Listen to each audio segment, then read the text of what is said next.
నమస్తే, welcome to V9 live TV. ముందుగా headlines.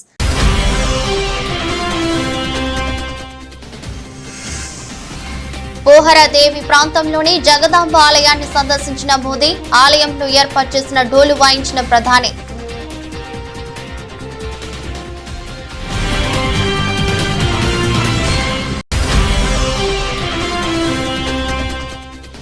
కొత్త స్పోర్ట్స్ పాలసీ ముసాయిదాపై చర్చించేందుకు అధికారులతో సీఎం సమావేశం. గచ్చిబౌలి స్టేడియంలో స్పోర్ట్స్ యూనివర్సిటీని ఏర్పాటు చేయాలని అధికారులను ఆదేశించిన సీఎం.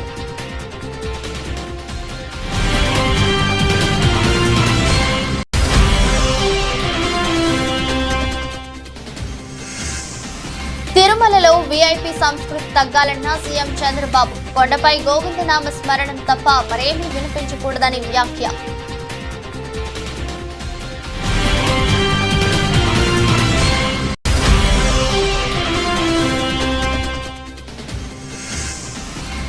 కొండా సురేఖపై నిప్పులు చెరిగిన జగదీష్ రెడ్డి. రాజకీయ నాయకులు కూడా సిగ్గుపడేలా సురేఖ వ్యాఖ్యలు ఉన్నాయని విమర్శ.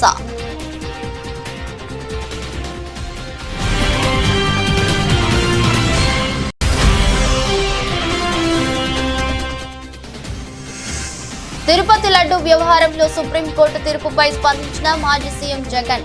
చంద్రబాబు నిజ స్వరూపాన్ని సుప్రీంకోర్టు ఎత్తి చూపిందని వ్యాఖ్య.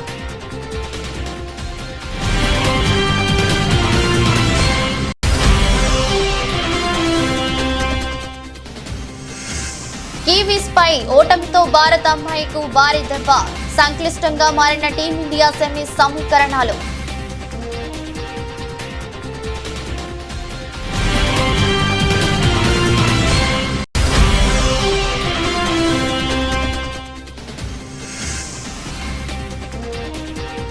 భారీ నష్టాల్లో స్టాక్ మార్కెట్. 2 రోజుల్లో 14 లక్షల కోట్ల నష్టం.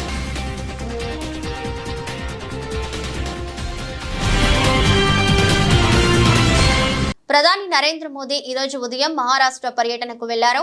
దీనిలో భాగంగా నాందేడ్ చేరుకున్న ఆయనకు బీజేపీ నేత అశోక్ చవాన్ స్వాగతం పలికారు. అనంతరం ప్రధాని నేరుగా పోహరదేవి ప్రాంతానికి వెళ్లారు.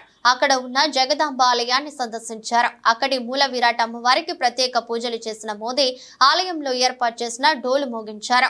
ఆ తర్వాత సంత్ మహారాజ్ రామ్రావ్ మహారాజ్ సమాధి ఆయన చోటును సందర్శించి నివాళులర్పించారు.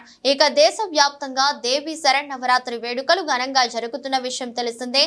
గడిచిన 3 రోజులుగా దేశవ్యాప్తంగా అమ్మవారి ఆలయాల్లో ఉత్సవాలు జరుగుతున్నాయి. దీంతో ఆలయాలన్నీ భక్తులతో కిటకిటలాడుతున్నాయి.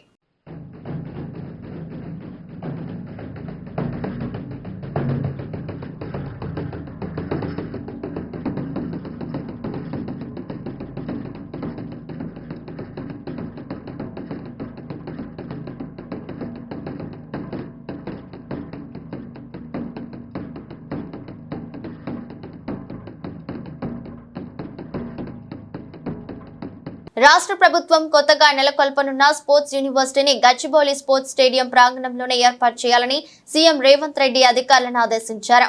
గచ్చిబౌలి స్టేడియం ప్రాంగణం 70 ఎకరాల విస్తీర్ణంలో ఉందని, వివిధ క్రీడలకు సంబంధించి సదుపాయాలన్నీ ఇప్పటికే ఉన్నాయని తెలిపారు. భవిష్యత్తు అవసరాలకు అనుగుణంగా కొన్ని మార్పులు చేస్తే సరిపోతుందని చెప్పారు. సచివాలయంలో కొత్త స్పోర్ట్స్ పాలసీ ముసాయిదాపై చర్చించేందుకు అధికారులతో సీఎం సమావేశమయ్యారు. ఈ సందర్భంగా మాట్లాడుతూ క్రీడా విశ్వవిద్యాలయాన్ని young India physical education and sports యూనివర్సిటీగా వ్యవహరించాలని సూచించారు.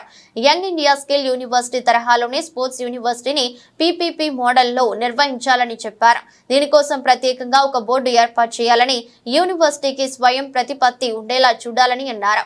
ఇక అంతర్జాతీయ స్థాయిలో తెలంగాణకు గుర్తింపు తెచ్చేలా కొత్త స్పోర్ట్స్ పాలసీ ఉండాలని సీఎం అన్నారు. 2036 ఒలింపిక్ క్రీడలను దృష్టిలో పెట్టుకుని అద్భుతమైన క్రీడాకారులను తీర్చిదిద్దే రీతిలో లక్ష్యాలు నిర్దేశించుకోవాలని సూచించారు.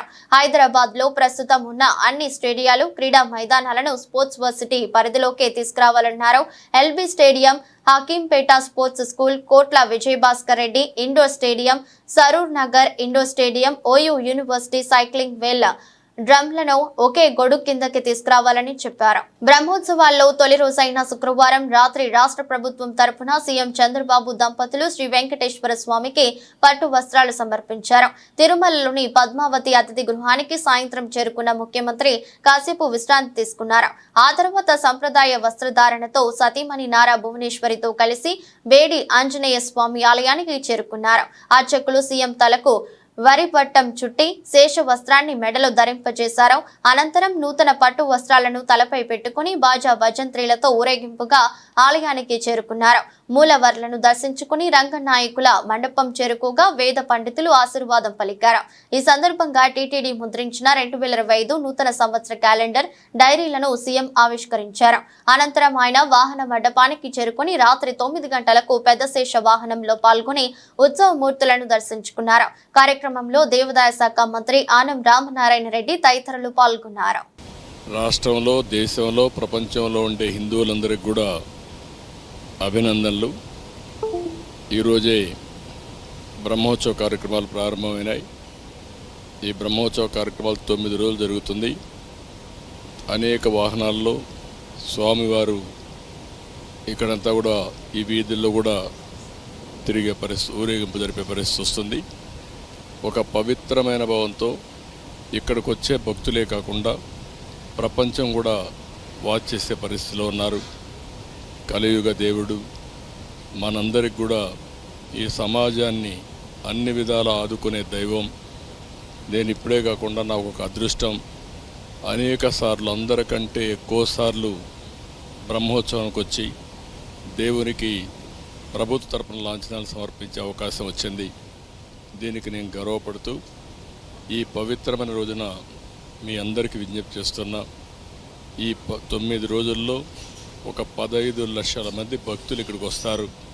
ఈ 15 లక్షల మందికి ఎలాంటి ఇబ్బంది లేకుండా టీటీడీ మేనేజ్మెంట్ అయితే అన్ని కార్యక్రమాలు చేపడుతున్నారు. తిరుమల పవిత్రత, నమ్మకం కాపాడేలా పనిచేయాలి. ఆంధ్రప్రదేశ్ ముఖ్యమంత్రి చంద్రబాబు నాయుడు అధికారులకు కీలక సూచనలు చేశారు. తిరుమల కొండపై గోవిందనామ స్మరణ తప్ప మరో మాట వినిపించకూడదని స్పష్టం చేశారు. తిరుమల తిరుపతిలో ప్రశాంతతకు భంగం కలగకూడదని తేల్చి చెప్పారు. భక్తుల మనోభావాలకు సంబంధించి ఏ విషయంలోనూ రాజీ పడొద్దని కుండ బద్దలు కొట్టారు. పద్మావతి అతిథి గృహంలో తిరుమల తిరుపతి దేవస్థాన అధికారులతో సీఎం చంద్రబాబు సమీక్ష నిర్వహించారు. తిరుమలలో అందిస్తున్న సేవలపై భక్తుల నుంచి స్పందన గురించి అధికారులను సీఎం చంద్రబాబు అడిగారు. తిరుమల వచ్చిన ప్రతి భక్తుడి అనుభవాల గురించి అభిప్రాయం చెప్పే అవకాశం కల్పించాలని సూచించారు. భక్తుల సలహాలు, సూచనలతో మరింత మెరుగ్గా సేవలు అందించొచ్చని పేర్కొన్నారు. ఒక్క తిరుమలలోని కాక మిగతా ఆలయాల్లో కూడా భక్తుల అభిప్రాయం తీసుకునేలా చర్యలు తీసుకోవాలని మంత్రి ఆనం రామనారాయణ రెడ్డికి సూచించారు. మెరుగైన సేవలు అందించడానికి ఇక్కడ కిచెన్స్ అన్ని పనిచేస్తాయి. అదే సమయంలో ఎక్కడ కూడా నాణ్యతలో ఎక్కడ రాజీ పడం, ఎక్కడైతే ముడి సరుకులు కావాల్సినటువంటి మనం ప్రొక్యూర్మెంట్ నుంచి అన్ని జాగ్రత్తలు తీసుకుంటున్నాం. ల్యాబొరేటరీస్ అన్నీ పెడతాం. ఆ ల్యాబొరేటరీస్లో అన్నీ టెస్ట్ అవుతాయి, అన్నీ రికార్డ్ చేసుకుంటారు. అదే సమయంలో ఇక్కడ ప్రాసెస్ కూడా one of the best recipe. Venkateswara Swamy దగ్గరుండే లడ్డు ప్రపంచంలో ఎక్కడ కూడా ఎవరు కూడా రిప్లికేట్ చేయలేకపోయారు, తయారు చేయలేకపోయారు. దానికంటూ ఒక పేటెంట్ కూడా ఉంది. చాలామంది ప్రయత్నం చేసి కూడా ఫెయిల్ అయ్యారు. అలాంటి పవిత్రమైన లడ్డుని కానీ, ఇక్కడుండే జిలేబీ కానీ, ఇక్కడుండే మైసూర్ పాక్ కానీ, దేనికి దానికి ఒక ప్రత్యేకత ఉంది. వడకు కూడా ఒక ప్రత్యేకత ఉంది. అలాంటి మళ్ళీ ఇవన్నీ కూడా టోటల్గా ప్రక్షాళన చేసి రాబోయే రోజుల్లో ఫీడ్బ్యాక్ కూడా తీసుకుంటాం.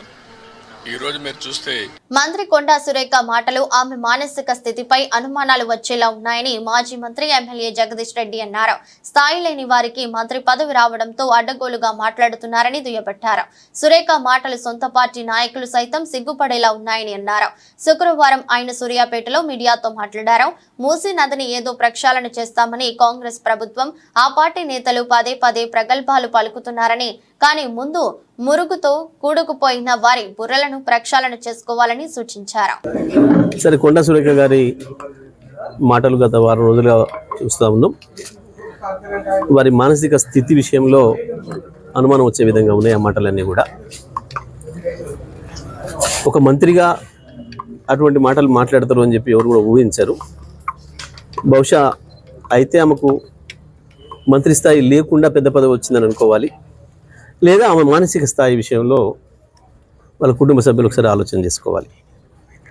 ఈ మొత్తం ఎపిసోడ్ విషయానికి వస్తే ఇప్పటివరకు అసలు కేటీఆర్ అనబడే నాయకుడు ఈ ఎపిసోడ్లో ఎక్కడ కూడా లేడు. వాస్తవానికి కేటీఆర్ గారు బహుశా ఈ 3-4 నెలల్లో ఎప్పుడు కూడా కొండా సురేఖ గారి పేరు ఉచ్చరించినట్టు కూడా నేను ఇక్కడ వినలే. ఆమె పేరు కూడా ఎన్నడూ ఉచ్చరించలేదు. దాంట్లో మీరు వారి మీద ఎందుకు మాట్లాడుతుందో ఆమె చాలా ఆశ్చర్యంగా ఉంది. ఇది ప్రజలకు ఆశ్చర్యంగా ఉంది. సోషల్ మీడియాలో ఏదో ఆకతాయిలు ఏదో పోస్ట్ పెట్టినరు అని అంటే, సోషల్ మీడియాలో ఆకతాయిలు పోస్ట్ పెట్టడం అనేది మనం సోషల్ మీడియా యాక్టివ్ అయిన తర్వాత గత 10-12 సంవత్సరాలుగా చూస్తూనే ఉన్నాం. ఆ రకంగా మా మీద కూడా ఎన్నో పెట్టారు మా నాయకులు. కొన్నిటి మీద చర్యలు తీసుకోగలిగిన కాడ తీసుకున్నారు, లేదు తీసుకోలేని కాడ తీసుకోలేదు. అయినా మాకు అక్కర లేకపోయినప్పటికీ కూడా మా హరీష్ రావు గారు స్పందించిండు, సరైనది కాదు అని చెప్పి అయిపోయింది మా పార్టీ నుంచి. కానీ ఇది స్పష్టంగా కొండా సురేఖ గారిది కాదు, ఇది వాళ్ళ నాయకుడు రేవంత్ రెడ్డి. ఎందుకంటే ఇటువంటి భాష వాడటం, ఈ రకంగా కుటుంబాన్ని నాశనం చేయడం అనే దుర్మార్గమైన పని తెలంగాణలో గతంలో ఎప్పుడూ లేదు. కేవలం రేవంత్ రెడ్డి పిసిసి అధ్యక్షుడైన తర్వాత మాత్రమే ప్రారంభమైంది. తిరుపతి లడ్డు కల్తీ వ్యవహారంలో సుప్రీంకోర్టు తీర్పు నేపథ్యంలో మాజీ ముఖ్యమంత్రి వైసీపీ అధ్యక్షుడు జగన్ మీడియా సమావేశం ఏర్పాటు చేశారు. చంద్రబాబు నిజ స్వరూపాన్ని సుప్రీంకోర్టు ఎత్తి చూపిందని అన్నారు. రాజకీయ దుర్బుద్ధితో ఎలా రెచ్చగొడుతున్నారో సుప్రీంకోర్టు అర్థం చేసుకుంది కాబట్టే దేవుణ్ణి రాజకీయాల్లోకి లాగొద్దు, రాజకీయ డ్రామాలు చేయొద్దు అని స్పష్టమైన వ్యాఖ్యలు చేసిందని వివరించారు. చంద్రబాబు స్వయంగా వేసుకున్న సిట్ ను సైతం రద్దు చేసిందని తెలిపారు. లడ్డూలో జంతు కొవ్వు కలిసిందని ఆరోపించడం ద్వారా చంద్రబాబు తిరుమల పవిత్రతను, స్వామివారి విశిష్టతను మంటగలిపాడని, కోర్టులు సైతం చంద్రబాబుకు మొట్టికాయలు వేశాయని విమర్శించారు. కోట్లాది భక్తుల మనోభావాలను దెబ్బతీస్తూ చంద్రబాబు పద్ధతి ప్రకారం అబద్ధాలు ఆడాడని, చంద్రబాబు స్వయంగా నియమించుకున్న టీటీడీ ఈవోనే చంద్రబాబు మాటలకు విరుద్ధంగా లడ్డూలపై ప్రకటన చేశాడని జగన్ వెల్లడించారు. ఇన్ని ఆధారాలు కనిపిస్తుంటే ఎవరైనా కొద్దో గొప్ప సిగ్గుపడతారని, దేవుడి విషయంలో ఇలా తప్పుడు ప్రచారం చేస్తున్నందుకు భయం భక్తి ఉన్న వ్యక్తి అయితే అతడిలో పశ్చాత్తాపం అనేది రావాలని పేర్కొన్నారు. ప్రజలకు క్షమాపణ చెప్పేందుకు ముందుకు రావాలని అన్నారు. కానీ చంద్రబాబు ఎలాంటి వాడంటే పశ్చాత్తాపం ఉండదు, దేవుడంటే భయం ఉండదు, భక్తి ఉండదు అని జగన్ వ్యాఖ్యానించారు. అసలు నెయ్యి వాడనే లేదని టీటీడీ స్వయంగా చెప్పారు కదా. అలాంటప్పుడు లడ్డూ ప్రసాదంలో జంతు కొవ్వు ఉందని ముఖ్యమంత్రి ఎలా చెబుతారు? ఆధారాలు లేకపోయినా రాజ్యాంగ పదవిలో ఉన్న సీఎం మీడియా ముందు అలా ఎలా మాట్లాడతారు? ఒకవైపు విచారణ జరుగుతూ ఉండగా ఆ వాక్యాలతో సిట్ దర్యాప్తు ప్రభావితం కాదా? తమ నివేదిక తప్పు కూడా కావచ్చు అని స్వయంగా ఎన్డీడీబీ రిపోర్ట్లోనే రాశారు కదా. ఎన్డీడీబీ నివేదికపై సెకండ్ ఒపీనియన్ ఎందుకు తీసుకోలేదు? అదొకటే కాదు కదా, దేశంలో ఎన్నో ల్యాబ్లు ఉన్నాయి కదా. ముఖ్యమంత్రి ప్రకటనకు పూర్తి విరుద్ధంగా ఈవో ప్రకటన ఉంది. కల్తీ నెయ్యి విషయంలో టీటీడీ వైఖరి చాలా స్పష్టంగా ఉంది. సీఎం చేసిన ప్రకటనలకు ఎలాంటి ఆధారాలు లేవు. దర్యాప్తు ఆదేశించినప్పుడు పదాల గారడి ఎంత మాత్రం అవసరం లేదు. ఎన్డీడీబీ నివేదిక జూలైలో వస్తే దానిపై ముఖ్యమంత్రి సెప్టెంబర్లో ఎందుకు మాట్లాడినట్టు? జూలైలో నివేదిక వస్తే అప్పుడే ఎందుకు మాట్లాడలేదు? పైగా లడ్డూ తయారీలో వాడే నెయ్యిలో జంతువుల కొవ్వు కలిపారంటూ ముఖ్యమంత్రి ప్రకటన చేశారు. అసలు ఆ ప్రకటన చేయడానికి ముఖ్యమంత్రి వద్ద ఉన్న ఆధారాలు ఏమిటి? ఆ లడ్డూను పరీక్ష కోసం సెకండ్ ఒపీనియన్లో భాగంగా వేరే ల్యాబ్కు ఎందుకు పంపలేదు? మీడియాతో మాట్లాడడానికి ముందు లడ్డూలను పరీక్షించడం సరైందని సీఎం భావించలేదా? అసలు బహిరంగ ప్రకటన ఎందుకు చేయాలి? బాధ్యతాయుతమైన పదవిలో ఉన్నవారు అలాంటి ప్రకటనలు చేయొచ్చా? దానివల్ల సిట్ దర్యాప్తు ప్రభావితం కాదా? అది కోట్ల మంది ప్రజల మనోభావాలు దెబ్బతీస్తుందని తెలియదా? లడ్డూల తయారీలో కల్తీ నెయ్యి వాడారనడానికి ఎలాంటి ప్రాథమిక ఆధారాలు లేవు కదా అని ఏకంగా సుప్రీంకోర్టు అబ్జర్వేషన్స్ పాస్ చేస్తూ 30వ తారీఖున జడ్జిమెంట్ కూడా ఇచ్చారు. మామూలుగా ఎవరైనా కూడా దేవుడి విషయంలో తప్పులు జరుగుతూ ఉన్నప్పుడు, తప్పులు చేసినప్పుడు దేవుడు అంటే భయము భక్తి కాస్తో కూస్తో ఎవరికైనా ఉన్న వ్యక్తి ఎవరైనా కూడా ఒకవేళ ఉంటే, ఆ భయము భక్తి ఎవరిలో అయినా కూడా ఉంటే పశ్చాత్తాపం అనేది ఎక్కడో చోట రావాలి. ప్రజలకు క్షమాపణ చెప్పే కార్యక్రమం అనేది ఎక్కడో ఒకసారి జరగాలి. కానీ చంద్రబాబు నాయుడు గారి మనిషి ఎలాంటి వాడు అని అంటే, పశ్చాత్తాపము ఉండదు, దేవుడంటే భయము ఉండదు, దేవుడంటే భక్తి ఉండదు. తిరుపతి వారాహి సభలో డిప్యూటీ సీఎం పవన్ కళ్యాణ్ సనాతన ధర్మం గురించి మాట్లాడటంపై వైసీపీ అధినేత జగన్ స్పందించారు. అసలు ఈ మనిషికి సనాతన ధర్మం అంటే ఏమిటో తెలుసా అని ఎత్తిపొడిచారు. నువ్వు ఆ కూటమిలో ఉన్నావు, నీ కళ్ళ ఎదుటే చంద్రబాబు ఈ తప్పు చేశాడు. అది తప్పు అన్న విషయం నీకే కాదు, 6 ఏళ్ల పిల్లాడికి కూడా అనిపిస్తుంది. తిరుమల పవిత్రతను తగ్గిస్తూ, వెంకటేశ్వర స్వామి లడ్డు విశిష్టతను తగ్గిస్తూ కోట్లాది మంది ప్రజల మనోభావాలను దెబ్బతీసేలా వారి మనస్సుల్లో అనుమానాన్ని సృష్టించడం నీ కళ్ళ ఎదుటే జరుగుతోంది కదా. అందులో నువ్వు కూడా భాగమయ్యావు. ఆ అబద్ధాలకు రెక్కలు కట్టావు. నువ్వే దుష్ప్రచారం చేస్తూ ముందుకు వెళుతున్నావు. అలాంటి నువ్వు సనాతన ధర్మం గురించి మాట్లాడుతున్నావు. ఏదైనా తప్పు జరిగినప్పుడు దాన్ని మనం ఎత్తి చూపకుండా గుడ్డిగా దాన్ని సమర్థిస్తూ సనాతన ధర్మం గురించి మాట్లాడటం ఎంతవరకు సబబు అని అడుగుతున్నా అంటూ జగన్ వ్యాఖ్యానించారు. వెంకటేశ్వర స్వామి భక్తుల మనసుల్లో ఒక అనుమానం క్రియేట్ చేయడం, దానివల్ల అపవిత్రత తిరుమల తిరుపతి దేవస్థానానికి, తిరుపతి లడ్డు విశిష్టతకు తగ్గిస్తూ జరిగినప్పుడు అందులో నువ్వు కూడా భాగమై, నువ్వు కూడా అది అబద్ధం అని తెలిసి, నువ్వు కూడా ఆ అబద్ధానికి రెక్కలు కట్టి, నువ్వు కూడా అదే దుష్ప్రచారాన్ని చేయడంలో నువ్వే అడుగులు ముందుకు వేస్తూ ఉన్నప్పుడు ఎక్కడ సనాతన ధర్మం గురించి నువ్వు మాట్లాడతావు? ఏదైనా కానీ తప్పు చేసినప్పుడు ఆ తప్పును మనం ఎత్తి చూపలేకపోతే, ఆ తప్పును గుడ్డిగా సమర్థించడం మొదలుపెడితే, అందులో దేవుని విషయంలో సనాతన ధర్మం అని చెప్పి మనం చెప్పుకోవడం ఎంత మటుకు ధర్మం? ఎస్సీ వర్గీకరణ విషయంలో సుప్రీంకోర్టు తీర్పు అనుకూలంగా నియామకాలు చేపడతామని అసెంబ్లీ సాక్షిగా చెప్పిన సీఎం రేవంత్ రెడ్డి వర్గీకరణకు వ్యతిరేకంగా అడుగులు వేయటం ఏమిటని బీఆర్ఎస్ ఎస్సీసెల్ నాయకులు ఇస్తారి శ్రీనివాసులు ప్రశ్నించారు. సిద్దిపేట జిల్లా కేంద్రంలోని ఎమ్మెల్యే క్యాంపు కార్యాలయంలో ఏర్పాటు చేసిన మీడియా సమావేశంలో బీఆర్ఎస్ ఎస్సీసెల్ నాయకులు మాట్లాడారు. ఎస్సీ వర్గీకరణ అంశంపై ప్రత్యేక కమిటీ పేరుతో కాలయాపన చేస్తున్నారని మండిపడ్డారు. 30 సంవత్సరాల ఎంఆర్పిఎస్ సుదీర్ఘ పోరాటంలో మరి గత నెల ఆగస్టు 1న మరి భారతదేశ అత్యున్నత న్యాయస్థానమైనటువంటి సుప్రీంకోర్టు న్యాయమూర్తులు మరి అందరూ కలిసి ఎస్సీ వర్గీకరణలో న్యాయమైనటువంటి పోరాటం ఉన్నది. మరి మాదిగ ఉపకులాలకి అందరికీ కూడా అన్యాయం జరిగిందనేటువంటి స్పష్టమైనటువంటి ఒక ఆధారంతో సుప్రీంకోర్టు ఆగస్టు 1న ఒక సంచలనమైనటువంటి తీర్పు భారతదేశంలో ఇవ్వడం జరిగింది. ఆ తీర్పు వచ్చిన పిదప మరి రాష్ట్ర ముఖ్యమంత్రి రేవంత్ రెడ్డి గారు అసెంబ్లీలో ఉండి ఆ తీర్పును మేము స్వాగతిస్తూ ఉన్నాం.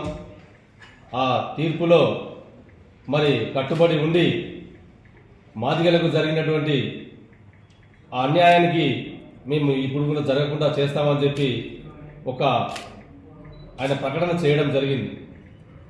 నిండు సభలో ఆ ప్రకటన చేస్తూ ఎలాంటి అడ్డంకులున్నా నేను ప్రత్యేకమైనటువంటి ఆర్డినెన్స్ తెచ్చి ఈ సంవత్సరం జరిగేటువంటి ప్రభుత్వ నియామకాలలో ఖచ్చితంగా మాదిగా ఉపకులాలందరికీ కూడా సరైనటువంటి న్యాయాన్ని చేస్తానని చెప్పేసి మరి అసెంబ్లీ సాక్షిగా చెప్పడం జరిగింది.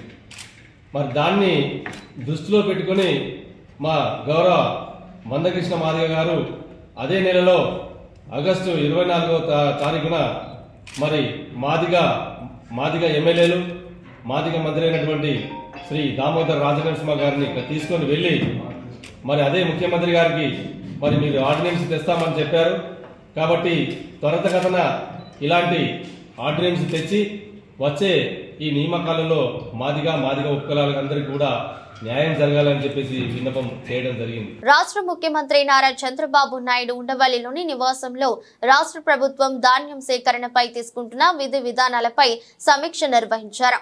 సమావేశంలో పౌర సరఫరాల శాఖ మంత్రి నాదెండ్ల మనోహర్, ఉన్నతాధికారులు ఉన్నారు. కానూరు రోడ్ సివిల్ సప్లై భవన్లో రైతు సంఘాలతో రైస్ మిల్లర్ల అసోసియేషన్ సంఘాలతో కేంద్ర ప్రభుత్వం కొత్తగా రూపొందించిన విధి విధానాలపై సదస్సు ఏర్పాటు చేశారు. ఖరీఫ్ లో తీసుకోవాల్సిన చర్యలపై, అదేవిధంగా ప్రభుత్వం నుంచి సహాయ సహకారాలు అంశాలపై అవగాహన కల్పించారు. ఈ కార్యక్రమంలో సివిల్ సప్లై శాఖ మంత్రి Nadendla Manohar, commissioner Veera Pandian, IAS civil supply corporation managing director Mansir పాల్గొన్నారు. రైతు సంఘం నాయకులతో, అదేవిధంగా రైస్ మిల్లర్ల సంఘ నాయకులతో చర్చించి వారి నుంచి ఉన్న సమస్యలు తెలుసుకుని వారికి అవగాహన కల్పించారు. అదేవిధంగా కమిషనర్ గారు చాలా ఆయనకున్న అవగాహనతోటి చాలా లోతుగా మీతో ప్రస్తావించి చెప్పారు. కొన్ని స్టాండర్డ్ ప్రాక్టీసెస్ మనం ఏర్పాటు చేసుకోవాల్సిన అవసరం గతంలో కూడా మీరు చూశారు. స్మూత్ గా నడవాలి మనం ఈ ప్రక్రియలో అంటే కొంతవరకు మీకు కూడా పూర్తి అవగాహన ఉంది దాని గురించి. మొట్టమొదటిసారి ఈ ప్రభుత్వం వచ్చిన తర్వాత ఈ ఖరీఫ్ మాసంలో సిద్ధమవుతున్నాం కాబట్టి నేను మిమ్మల్ని అందరినీ కోరేది ఏంటంటే, గతంలో మేము చూసాం, మేము కూడా తిరిగాం. ప్రతిపక్షంలో ఉన్నప్పుడు క్షేత్రస్థాయిలో రైతు ఏ విధంగా నలిగిపోయాడు, ప్రభుత్వం తీసుకున్న కొన్ని మూర్ఖమైన నిర్ణయాల వల్ల ఇబ్బందికరమైన పరిస్థితులు క్షేత్రస్థాయిలో చాలా ఖచ్చితంగా ఉంటాయి రైతుకి. అది మీరందరూ కూడా చూశారు. అది అంతిమంగా మీ పైన పడింది, దళారుల పైన పడింది, చివరికి ప్రభుత్వం పైన కూడా పడింది ఆ విమర్శ. సమంత నాగ చైతన్య విడాకులు, నాగార్జునపై మంత్రి కొండా సురేఖ వ్యాఖ్యలపై ప్రముఖ సినీ నటుడు, రచయిత పోసాని కృష్ణమురళి స్పందించారు. జెంటిల్మెన్ నాగార్జున కుటుంబానికి కొండా సురేఖ ఇప్పటికైనా క్షమాపణలు చెప్పాలని డిమాండ్ చేశారు. కొండా సురేఖ తనకు 30 ఏళ్లుగా తెలుసునని, ఆమె మంచి మనిషి అని, కానీ నాగార్జునపై ఎందుకు నోరు జారారో తెలియదన్నారు. నాగార్జున ఎవరికి హాని చేసే వ్యక్తి కాదని, అలాంటి మంచి వ్యక్తిపై మాట్లాడటం సరికాదన్నారు. రకుల్ ప్రీత్ సింగ్ కు పెళ్లై ముంబైలో ఉంటుందని, ఆమె గురించి మాట్లాడటం సరికాదన్నారు. ఈ రోజు మీడియాతో మాట్లాడుతూ సినిమా పరిశ్రమ కోసం తాను ప్రతిసారి ముందుకు వచ్చానన్నారు. సినీ కళామ తల్లి తన కన్న తల్లి వంటిదన్నారు. తాను ఎప్పుడు న్యాయం వైపే ఉంటానన్నారు. నాగార్జున కుటుంబంపై జరిగిన ఈ మాటల దాడిని పరిశ్రమలో అందరూ ఖండించారని, కానీ బాలకృష్ణ కుటుంబం మాత్రం స్పందించలేదని విమర్శించారు. ఆడపిల్లలకు కడుపైన చెయ్యాలి, ముద్దు అయినా పెట్టాలి అన్న బాలకృష్ణ నుంచి మనం క్షమాపణ కోరగలమా అని ప్రశ్నించారు. అన్నెసరీగా, అకారణంగా ఒక అన్నెసరీ కామెంట్ వచ్చింది, అది రాకూడదు. నాకు తెలిసి కొండా సురేఖ మేడం నాకు 25-30 ఏళ్ళు తెలుసు. వాళ్ళ మొత్తం మురళి గారు కూడా మంచి మనిషి. కొండా సురేఖ గారు రియల్లీ ఐమ్ టెల్లింగ్ యూ, చాలా హంబుల్గా ఎప్పుడు నవ్వుతూ ఉంటుంది, ఫ్రెండ్లీగా కూడా చాలా మంచి ఆమె. మరి ఎందుకు నోరు జారిందో అది ఆ మేడమే ఆలోచించుకోవాలి. బట్ జారిన అన్బేరబుల్ కామెంట్, అది చాలా తప్పు. మేడం మీరంటే నాకు చాలా గౌరవం. ఎందుకంటే ఎవరైతే మీరు కామెంట్ చేశారో, నాగార్జున చాలా హంబుల్ మ్యాన్, చాలా ఫ్రెండ్లీ నేచర్. నాకు 40 ఏళ్ళ నుంచి తెలుసు నాగార్జున గారు. ఎవ్వరికి హామ్ చేసే మనిషి కాదు. అలాంటి మంచి మనిషిని కామెంట్ చేయటం, అలాగే రకుల్ ప్రీత్ గురించి కామెంట్ చేయటం. ఆమెకి పెళ్ళయింది, పాపం పెళ్ళయింది, ఎక్కడో బొంబాయిలో ఉంటుంది. అప్పుడు మీరన్న ప్రతి వర్డ్ వాళ్ళు క్రైయింగ్ లైక్ ఎనీథింగ్. ఒకసారి కన్సోల్ చేయండి, ఒకసారి ప్రెస్కే రండి, ఆ ఆడవాళ్ళని నా సోదరి సమానుడు అనండి, నాగార్జున బాబుని నా సోదరి సమానుడు అనండి. సింప్లీ హంబుల్గా ఐఎమ్ సో సారీ నాగార్జున, ఆవేశంగా అన్నాను, అప్రయత్నంగా అన్నాను, ఐఎమ్ ఎక్స్ట్రీమ్లీ సారీ. ఒక్క మాట అనండి. యు ఆర్ గుడ్ లేడీ, నాకు తెలుసు, అందుకే మిమ్మల్ని రిక్వెస్ట్ చేస్తున్నాను. సకల జీవరాశికి ఆహారం ప్రసాదించే అన్నపూర్ణాదేవిగా 3వ రోజు దుర్గమ్మ భక్తులకు దర్శనమిస్తున్నారు. సాక్షాత్తు పరమేశ్వరుడికే భిక్ష పెట్టిన అన్నపూర్ణాదేవిని ధ్యానిస్తే ధన ధాన్య వృద్ధి, ఐశ్వర్య సిద్ధి కలుగుతుంది. లోకంలో జీవుల ఆకలిని తీర్చడం కన్నా మించినది ఇంకేమీ లేదన్నదే ఈ అలంకారం వెనుకున్న అంతర్యం. విజయవాడ ఇంద్రకీలాద్రిపై దేవి శరన్నవరాత్రి మహోత్సవాలు అంగరంగ వైభవంగా జరుగుతున్నాయి. ఉత్సవాలలో 3వ రోజు జగన్మాత దుర్గమ్మ అన్నపూర్ణాదేవిగా భక్తులకు దర్శనమిస్తున్నారు. ఉదయం 4 గంటలకు స్నపనిభిషేకం అనంతరం అమ్మవారి దర్శనానికి భక్తులకు దర్శనమిస్తున్నారు. సకల జీవరాశికి ఆహారం ప్రసాదించి అన్నపూర్ణాదేవిని దర్శించుకుంటే ఆకలి దప్పులు ఉండవని, ప్రాణకోటికి జీవనాధారం అన్నం, అందుకే అన్నాన్ని పరబ్రహ్మ స్వరూపం అంటారు. సాక్షాత్తు పరమేశ్వరుడికే భిక్ష పెట్టిన అన్నపూర్ణాదేవిని ధ్యానిస్తే ధన ధాన్య వృద్ధి, ఐశ్వర్య సిద్ధి కలుగుతుంది. లోకంలో జీవుల ఆకలిని తీర్చడం కన్నా మించినది ఇంకేమీ లేదన్నదే ఈ అలంకారం వెనుకున్న ఆంతర్యం. ఈ రోజు అన్నపూర్ణాదేవికి గంధం లేదా పసుపు రంగు వస్త్రాన్ని సమర్పిస్తారు. ఈ రంగులు ఇచ్చేందుకు ప్రతీక. ఈ రోజు అమ్మవారికి గారెలు, క్షీరాన్నం, దధ్యోజనం నివేదిస్తారు. ఈ రూపంలో ఉన్న శక్తి రూపాన్ని అర్చిస్తే బుద్ధి వికాసం, సమయస్ఫూర్తి, బుద్ధి కుశలత కలుగుతాయి. హర్యానాలో అసెంబ్లీ ఎన్నికల పోలింగ్ కొనసాగుతోంది. మొత్తం 90 అసెంబ్లీ స్థానాలకు ఒకే విడతలో పోలింగ్ నిర్వహిస్తున్నారు. ఉదయం 7 గంటలకు ప్రారంభమైన ఓటింగ్ సాయంత్రం 6 గంటల వరకు కొనసాగనుంది. సామాన్య ప్రజలతో పాటు పలువురు ప్రముఖులు ఉదయం నుంచే పోలింగ్ కేంద్రాల దగ్గర బారులు తీరి తమ ఓటు హక్కును వినియోగించుకుంటున్నారు. కేంద్ర మంత్రి మనోహర్ లాల్ ఖట్టర్, మాజీ రెజ్లర్, కాంగ్రెస్ అభ్యర్థి వినేష్ ఫోగాట్, హర్యానా ముఖ్యమంత్రి నయూబ్ సింగ్ సైని సహా పలువురు ఓటు వేశారు. ఇక ఇటీవలే జరిగిన పారిస్ ఒలింపిక్స్ క్రీడల్లో డబుల్ పతాకాలు సాధించిన స్టార్ షూటర్ మను బకార్ తొలిసారి ఓటు హక్కు వినియోగించుకున్నారు. షుజర్లోని ఓ పోలింగ్ కేంద్రంలో ఉదయమే ఓటు వేశారు. ఈ సందర్భంగా ప్రజాస్వామ్య పండుగలో పాల్గొనాలని దేశ యువతకు పిలుపునిచ్చారు.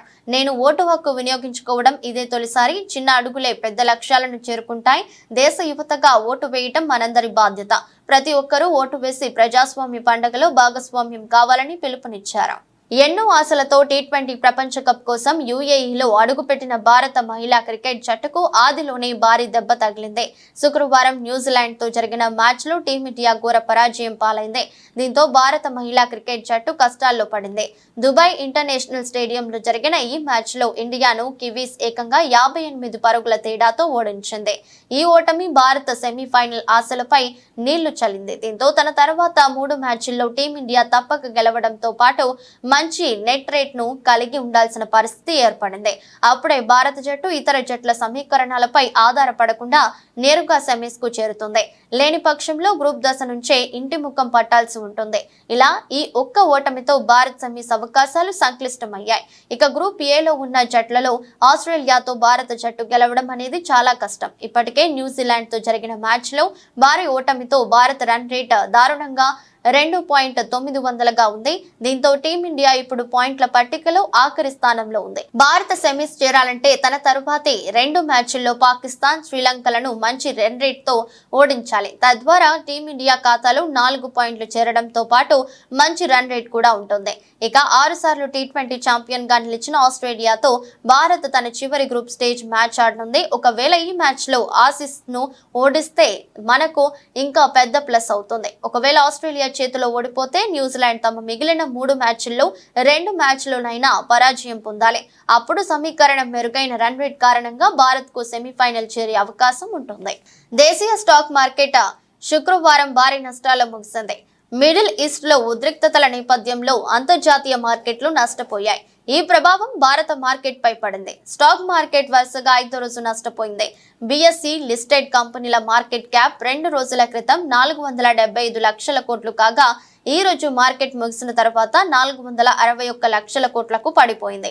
2 ట్రేడింగ్ సెషన్లలోనే భారత ఇన్వెస్టర్లు 14 లక్షల కోట్లకు పైగా నష్టపోయారు.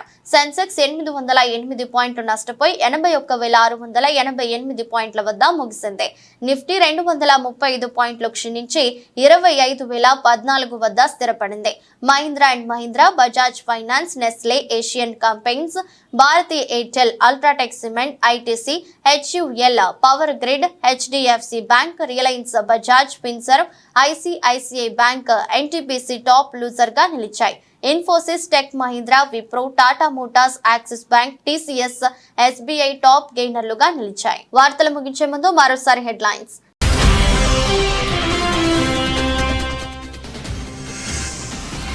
పోహరాదేవి ప్రాంతంలోని జగదాంబ ఆలయాన్ని సందర్శించిన మోదీ, ఆలయంలో ఏర్పాటు చేసిన డోలు వాయించిన ప్రధాని.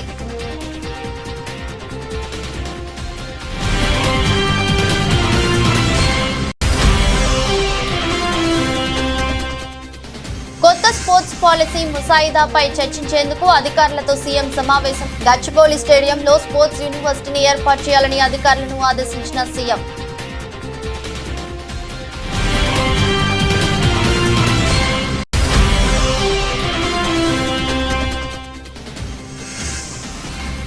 తిరుమలలో వీఐపీ సంస్కృతి తగ్గాలన్న సీఎం చంద్రబాబు. కొండపై గోవిందనామ స్మరణం తప్ప మరేమీ వినిపించకూడదని వ్యాఖ్య.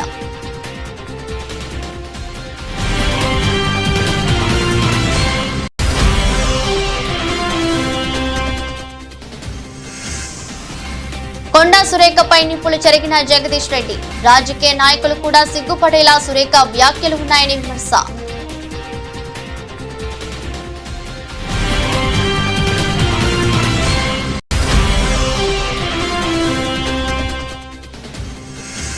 తిరుపతి లడ్డు వ్యవహారంలో సుప్రీంకోర్టు తీర్పుపై స్పందించిన మాజీ సీఎం జగన్. చంద్రబాబు నిజ స్వరూపాన్ని సుప్రీంకోర్టు ఎత్తి చూపిందని వ్యాఖ్య.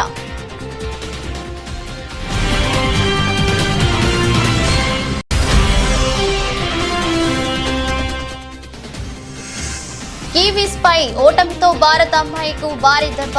సంక్లిష్టంగా మారిన టీమిండియా సెమీస్ సమీకరణాలు.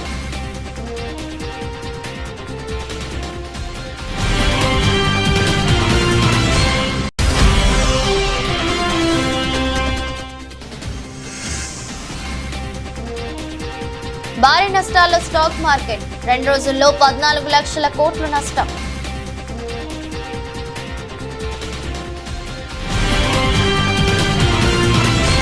ఇది రోజు బులెటిన్. మరో బులెటిన్లో మళ్ళీ కలుద్దాం.